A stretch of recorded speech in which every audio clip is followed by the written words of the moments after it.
Sa isang barangay sa Angeles City sa Pampanga, maraming kabataan ang sumasali rin sa pagpipinitensya. Nakagawian na rin doon ang pagpapapako sa krus. Pero paalala ng Simbahang Katoliko, taliwas ito sa kanilang itinuturo. May live report si Bam Alegre. Bam?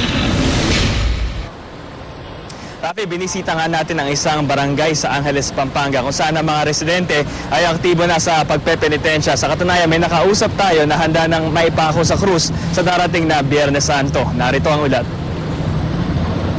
Nalabhan na ang damit, nakababad na sa alkohol ang mga pako, napinturahan na rin ang papasan ng krus. Higit sa lahat, malago na ang balbas. Handang-handa na nga si Erwin para magpapako sa krus sa Biyernes Santo. Pangalawang taon pa lang niya itong gagawin at ang mga nakaraan niyang sugat sa kamay, halos wala ng bakas. May particular ka bang hiling sa Panginoon kung bakit ginagawa mo ito taon-taon?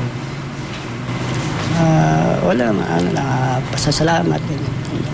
Si Erwin ang gaganap kay Jesucristo sa 7 Palabras na programa ng Barangay Lourdes Northwest sa Angeles, Pampanga sa Biyernes Santo. Ang pagpapapako sa krus, tradisyong minanaraw ng barangay. Marami talagang kabataan na nagpipinitensya. So siguro may kanya-kanya silang paniniwala kung ano yung kanilang pinagdadaanan sa buhay. So siguro isa itong bagay na pag-ingi ng kapatawaran.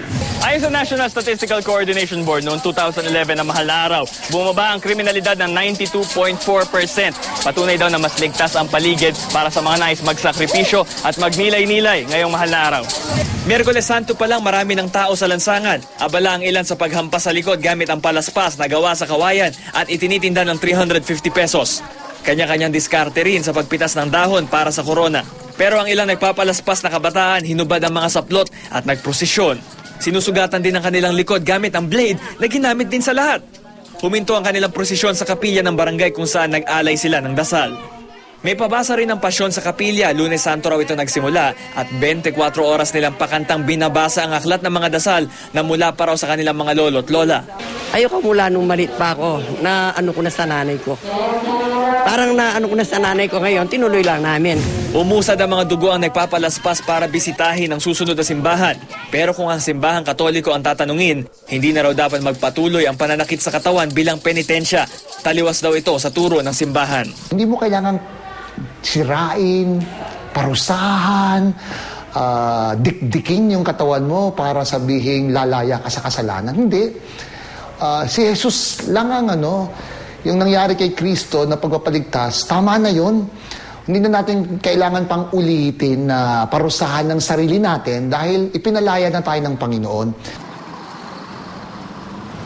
Rafi, bukod sa 7 Palabras na gagawin sa Biyernes Santo, yung Barangay Lourdes Northwest magkakaroon din ng reenactment ng Last Supper sa Huwebes ng gabi. Samantala, inassure tayo ng lokal na pamahalaan na sasailalim daw sa medical check-up yung mga ipapako sa krus sa darating na Biyernes Santo. Rafi? Maraming salamat, Bam Alegre.